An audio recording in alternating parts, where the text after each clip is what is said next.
नमस्ते साथीहरू, के गर्नु हुँदैछ? सन्चै हुनुहुन्छ? म चाहिँ अब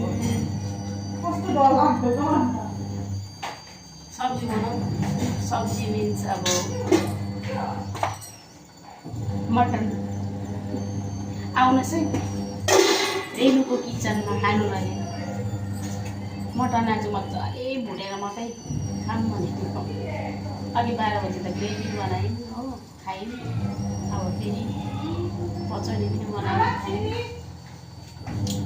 मजाले देखाउँछ है। नमस्ते।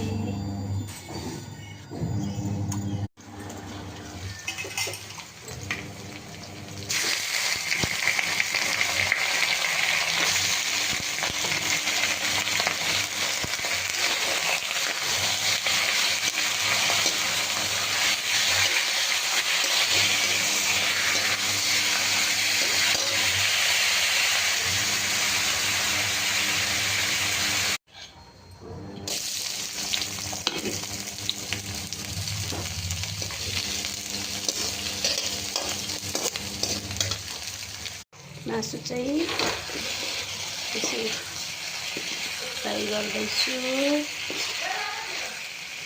त्यो चाहिँ मासुको बाफले यस्तो हुन्छ क्या।